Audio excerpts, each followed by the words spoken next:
نحمده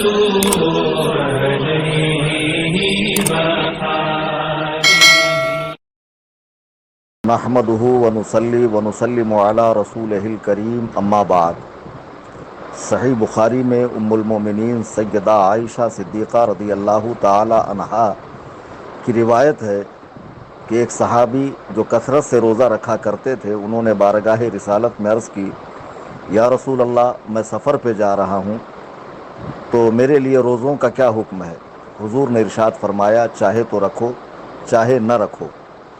آج کی اس مختصر سی گفتگو میں یہ بتاؤں گا کہ وہ کون سے اعذار ہیں، وہ کون سی مجبوریاں یا وجہیں ہیں جس بنا پر روزہ نہ رکھنے کی اجازت ہے۔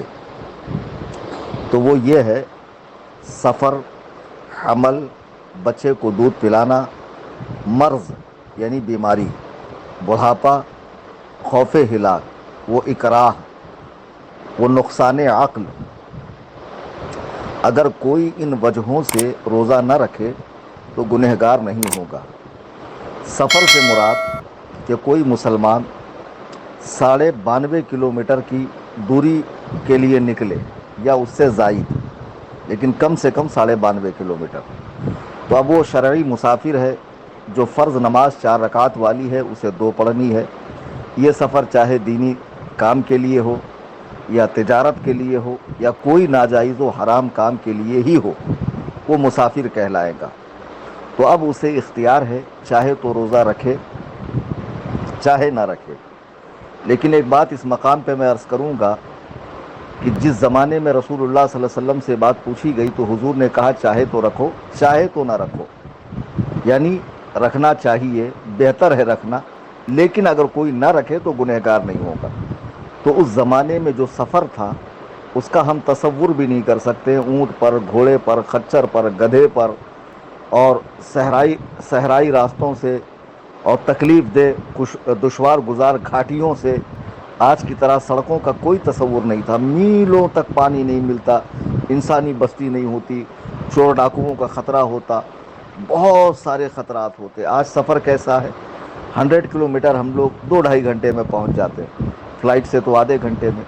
تو کیا محض اتنی سی بات کے لیے ہم لوگ روزہ چھوڑ دیں؟ نہ، نہیں چھوڑنا چاہیے۔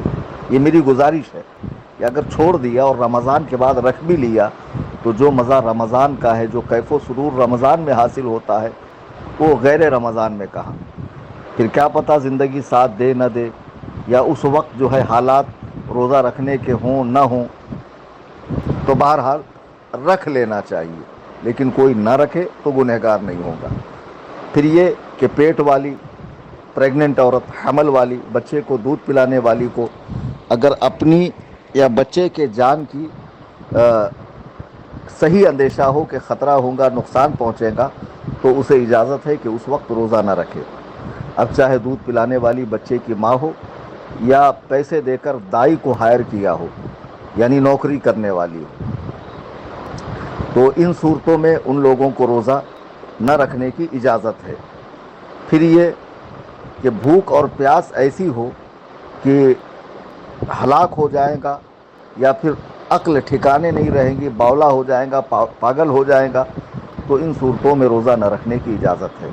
اور ایسے ہی اگر کوئی روزہ توڑنے پر مجبور کیا گیا تو اسے اختیار ہے، چاہے تو توڑ سکتا ہے، لیکن اگر صبر کرے گا تو ایک تو روزے کا اجر اور صبر کا اجر۔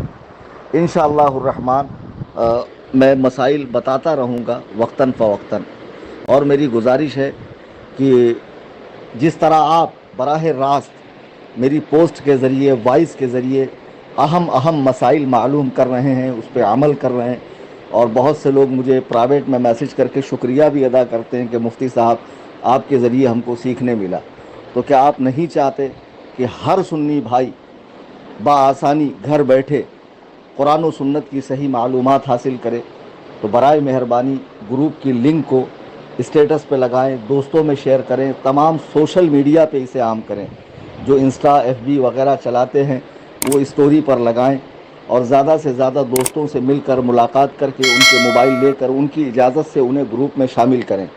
رمضان کریم کا مہینہ ہے، یہ بھی بہت بڑی نیکی ہے کہ آپ کے ذریعے کوئی دین سیکھے۔ دوسری گزارش یہ کہ تنظیم کی جانب سے 30 روزہ افطار ممبئی کے غریب محلے میں رکھا گیا ہے، جس کا یومیہ خرچ، ایک دن کا خرچ جو ہے 17,000 روپے ہے۔ روزہ افطار کرانے کی فضیلت میں نے پہلے بھی بتائی کہ اللہ کے حبیب علیہ السلام ارشاد فرماتے ہیں کہ جو اپنے حلال مال میں سے کسی کو روزہ افطار کرائے اسے 3 اجر ہیں۔ ایک یہ کہ اس کے تمام گناہ معاف کر دیے جائیں گے صغیرہ، دوسرا یہ کہ جہنم سے دور رکھا جائے گا، تیسرا یہ کہ خود اسے روزہ رکھنے کا ثواب ملے گا، اور روزے دار کے ثواب میں سے کوئی کمی نہیں ہوگی، بغیر اس کی ثواب میں سے کٹوتی کیے اسے پورا روزہ رکھنے کا ثواب ملے گا۔ تو صحابہ نے عرض کیا، یا رسول اللہ، ہم میں سے ہر شخص کے پاس اتنی طاقت نہیں ہے کہ بھر پیٹ کھانا کھلائے۔ حضور نے فرمایا اگرچہ ایک کھجور ہو، اگرچہ پانی کا ایک گھونٹ ہو۔ دیکھو ہمارا رب کتنا کریم ہے، کیسا رحیم ہے کہ ایک گھونٹ پانی پر بھی پورے روزے کا اجر عطا فرما رہا، پورے روزے کا ثواب عطا فرما رہا ہے۔ میں گزارش کروں گا کہ جس بستی میں یہ انتظام ہے وہ غربا کی بستی ہے، بڑھ چڑھ کر حصہ لیں، زیادہ سے زیادہ ہو سکے تو 1 دن 2 دن 5 دن یا جتنی آپ کی طاقت ہو حصہ لیں۔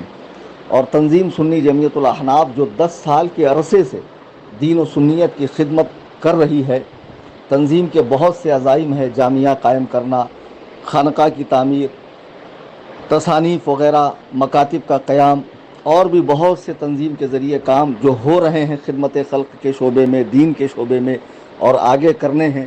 اس کے لیے ہمیں فنڈ کی بہت ضرورت ہے۔ میں گزارش کروں گا کہ اس مقدس مہینے میں آپ اپنی زکوٰۃ، صدقات، فطرے، فدیے کی رقم اس عاجز کے حوالے کریں، مجھے اپنے اموال کا وکیل بنائیں۔ انشاءاللہ الرحمن آپ کی رقم بالکل صحیح جگہ استعمال ہوگی۔ افطاری کی رقم کہاں دینی ہے، تنظیم کا تعاون کس طرح کرنا ہے، یا رمضان کریم سے ریلیٹڈ اگر کوئی مسئلہ پوچھنا ہو تو آپ مجھے پرائیویٹ میں میسج کریں 9820672770 9820 672 770۔ بیرون ملک سے رابطہ کرنے والے حضرات انڈیا کا کالنگ کوڈ +91 ضرور لگائیں۔ خدا حافظ، فی امان اللہ، السلام علیکم ورحمۃ اللہ وبرکاتہ۔